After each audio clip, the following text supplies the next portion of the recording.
I want to give you a recap and summary of today's discussion on complacency. And I'm doing it outside while I'm moving because the reality is many of us need to start moving in the right direction.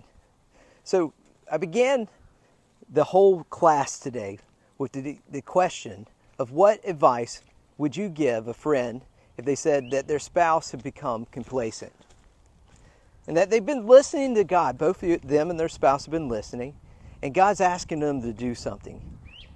Yet they have become complacent, especially their spouse. And ultimately, it's disobedience. So the Lord might be asking them to, just fill in the blank here. Find a new job, find a new house, a car, a new church, or be more romantic together. Whatever it is, God's asked them to do something, and yet they're complacent. Now, complacency, we've all had to do this fight together. We've all gone through it. It's not an uncommon thing for anybody to go through. But before I go and answer, how do you answer to your friend who said, hey, my spouse has become complacent. What do I do? Before you answer that, let's first go to God's Word to see what God has to say about complacency. If we look at Zephaniah chapter 1, verse 12 of the ESV, it says, God says, I will punish the men who are complacent, who say in their hearts, the Lord will not, and just fill in that blank. It could be, you might be saying to yourself, well, Lord loves me. He's not going to let my marriage fall apart. He's not going to let my finances fall apart. He's not going to let my reputation fall apart. My job position, he won't take that away from me. My health, my child, my nation, whatever it is, fill in the blank. Yet, the scripture says something totally different than what that attitude says. Now think about a time when you were a child and your parents asked you to do something, but you kept on disobeying them and you kept on putting it off. Eventually it came to a breaking point. Did your parents have to do something to get your attention, to get you to move in the right directions? Did they have to? I know my parents did. In fact, there was this attitude in my heart. My mom wasn't serious until she started yelling and cussing at me. So is that right? No, definitely not right. Now, some of you might also be saying, hey, Dustin, you just taught from the Old Testament. That's old covenant teaching. It doesn't apply to us today, and I hate it when people start saying that. But the truth is, God will do whatever it takes to get you to turn from your ways to His way, truth, and life. The Lord disciplines, that instructs, corrects by training. He purifies those He loves. He chastens, that means with a whip, inflicting pain to everyone who He accepts as His son. And guess what? That's a New Testament teaching. It's Hebrews 12, verse 6, NIV. So this advice that you would give to your friend who thinks that their spouse no longer loves them, that same advice you give to your friend may also be the words God is speaking to you and to your spouse. The standard you hold your friend to or your spouse to is the same standard God will hold you to. In our group discussion today, Darren pointed out that if you search the definition of the word complacency, it means that you are self-satisfied, yet utterly unaware of the actual dangers or deficiencies facing you. And the critical word here is unaware. So let's unpack that thought right now. Most of us don't have a concept of what a watchman does. And back then, many of the cities were protected by walls and guardsmen. And these guardsmen were called watchmen.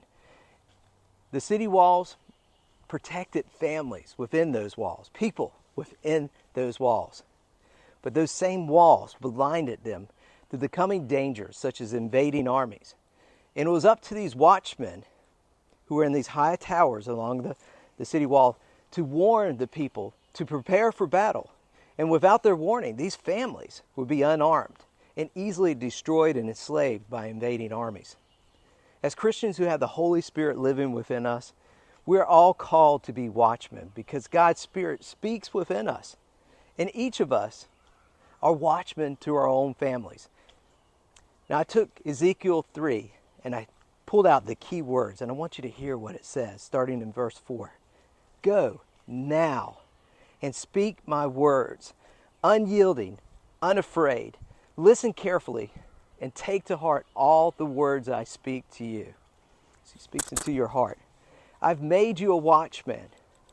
If you do not warn or speak out or dissuade, I will hold you accountable. Again, when a righteous person turns from their righteousness and does evil, I will put a stumbling block before them.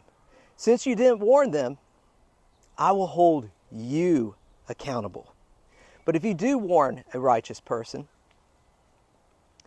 tell them not to sin, and they don't sin, then surely they'll live because they took the warning, and you would have saved yourself. And I love this challenge that Darren gave to the men that are watching it. He says, first, look at your own souls by asking, are you doing a good job shepherding yourself? Are you doing a good job taking care of your soul? Are you the best spouse you can be?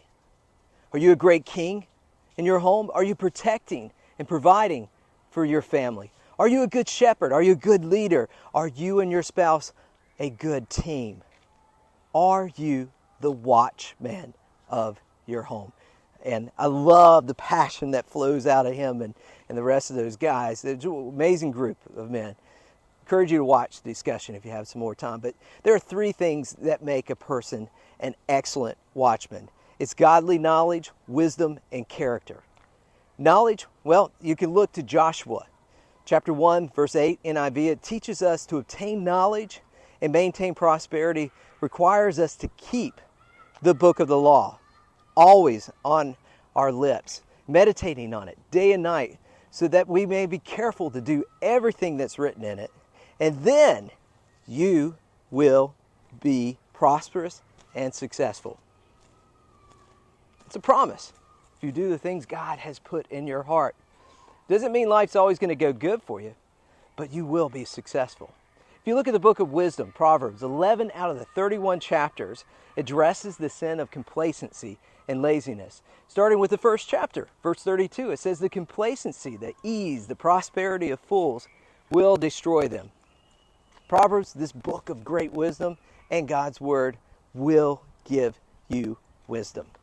And as far as character goes, it's about taking what you know and putting it into practice. As they said in Hebrews 6, verse 12, the ESV, we don't want you to become lazy, but to imitate those who through faith and patience have inherited what has been promised. There's a vast difference between being content and being complacent. Complacent often disguises itself as being content, when it's really disobedience to what God has called you to do. And what's the difference between complacent and contentment? We can find it in Philippians 4, verses 11 through 13 NIV. I have learned to be content in whatever the circumstances are. The secret to being content in any and every situation is to do all things through Him who gives me strength. Meaning, you just let the Holy Spirit lead you in the direction and flow that you are called to go.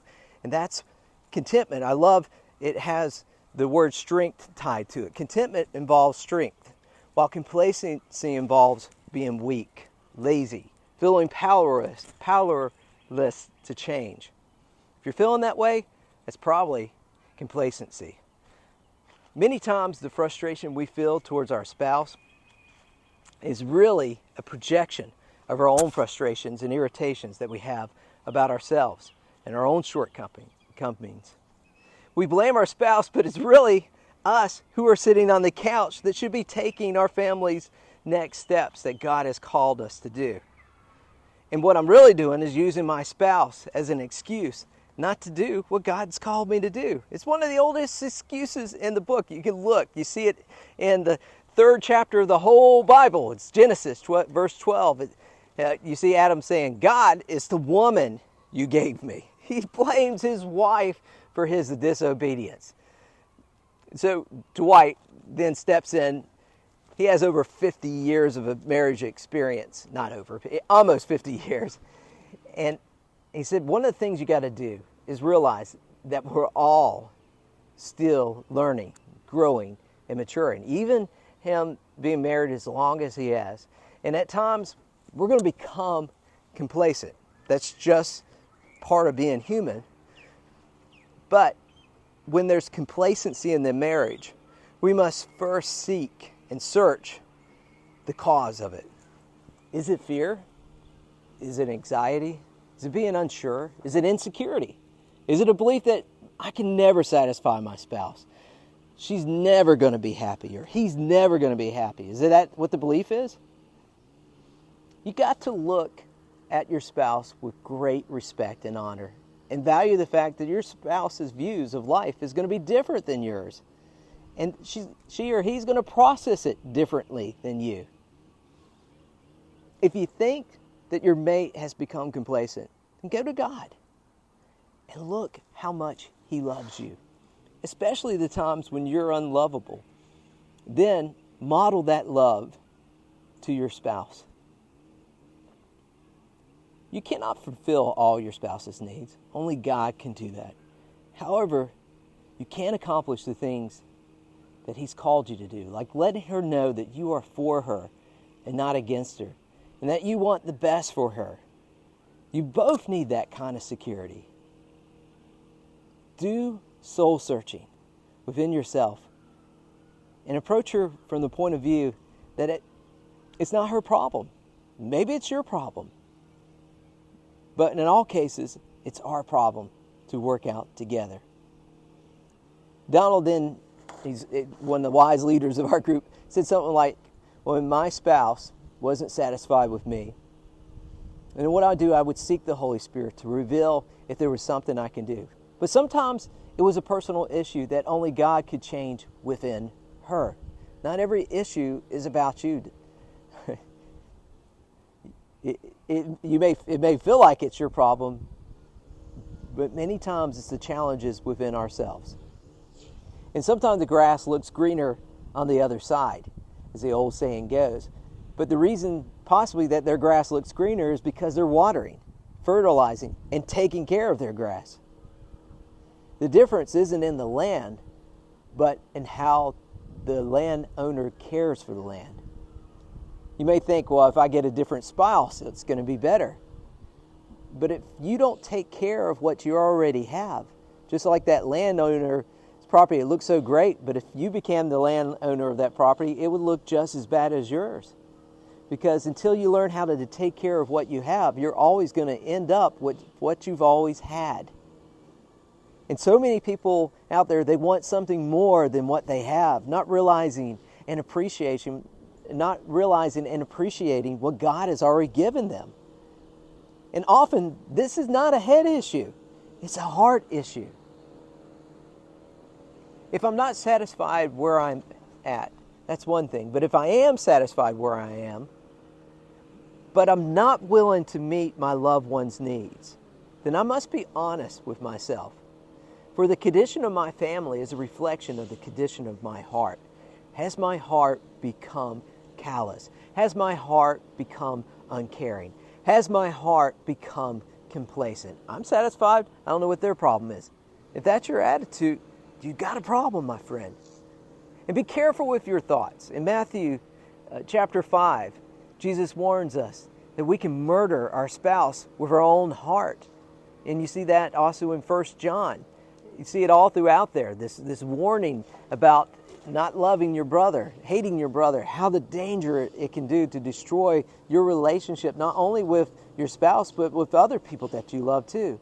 And Darren pointed out that if you're looking for problems in your marriage, he can guarantee you're going to find it. Even if there's no problems at all, even if nothing exists, you can find something wrong.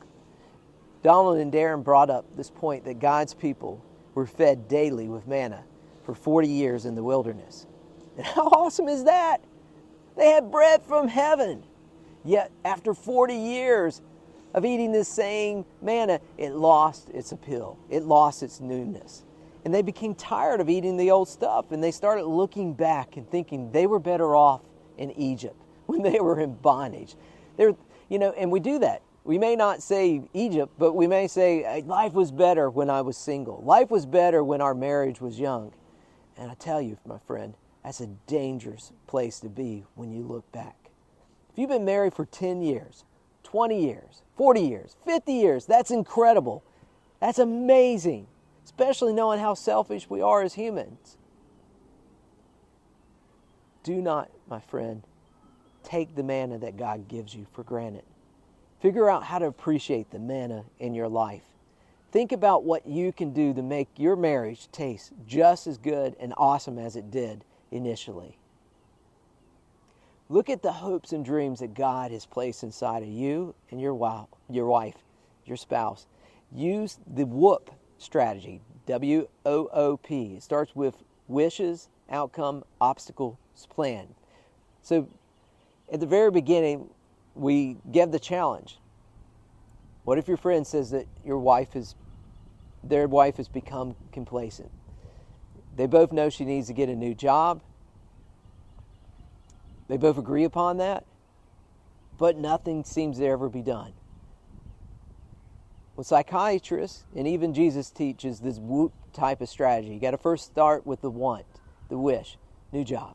What's the outcome? Higher pay, fewer hours, more fulfillment, more time to spend with the family, more revenue to do the things that we're called to do. What's the obstacle?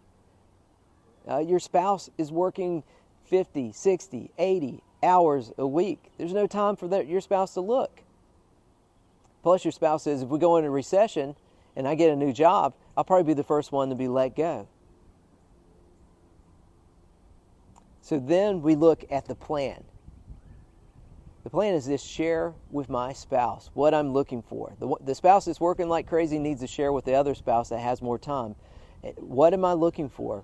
So that, let's say it's a husband that's working crazy hours and the wife is a stay-at-home mom and the kids have moved out.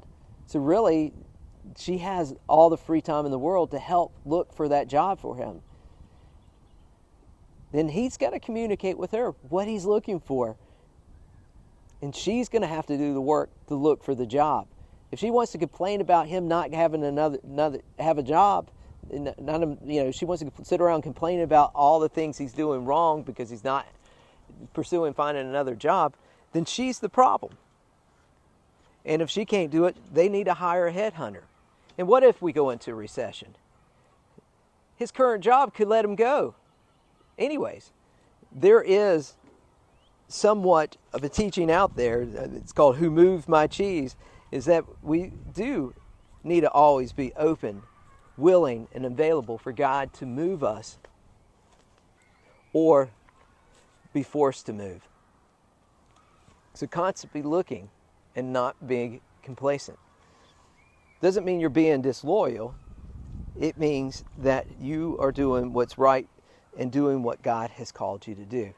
And that same person, who knows they need to find a new job, they also want new transportation or a new house. The outcome that they're hoping to achieve is low maintenance.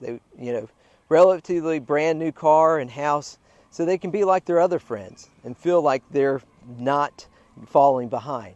The obstacle, due to short-term supply shortage, car prices may be overpriced, houses may be overpriced, interest rates to borrow on houses or cars may be too high. And the reality is, you don't know where your job's going to be if you're looking to find a new job, and who knows, the new job may even provide you with new transportation. So the plan is this: until supplies issues correct themselves, until I get a new job, that wish and want gets put aside. The other wish and want may be, hey, we need to find a church. We moved up here, we don't have a church yet. Outcome, we want closer friends. We want to be able to serve in the community. Obstacle, well, we don't know how long we're going to be here. We're looking for a new job. Plus, the coziness of going to church online, it's just so much more fun. Reality check is that some of the closest friends I've ever had, and some of the closest friends that you still have today, are from roommates or friends that you developed at a time where you were just temporarily staying, and that's called college. So this may be the season.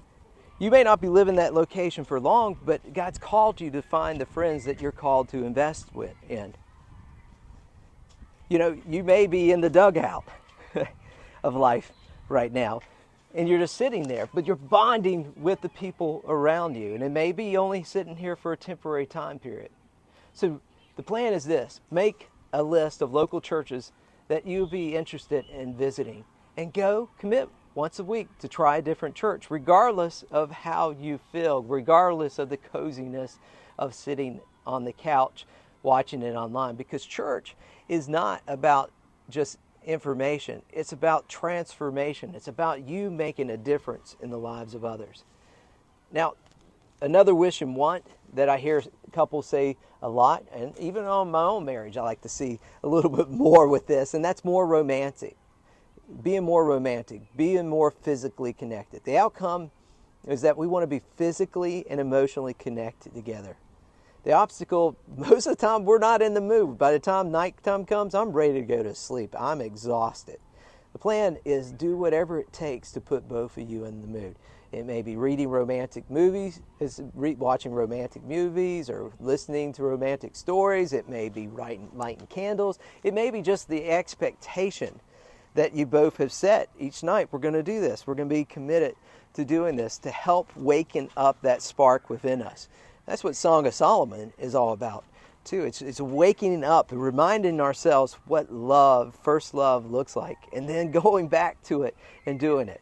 So whatever it may be, all of us, just know that all of us become complacent at times. And when we point our fingers at people, realize that there is three pointing back at our own selves. The frustrations that we have towards our spouse are usually a reflection of ultimately all the frustrations we have about our own selves and our own shortcomings. And we just project it on our spouse. And many of divorces happen not because of the spouse, but because of you, because of the individual, not letting God lead their spirit, not letting them be for their spouse, and having this attitude that their spouse is not for me, my spouse is against me, and that attitude destroys their marriage. Lord bless you. Hope this encouraged you. This is our quick summary, and brought to you by the men on our weekly message.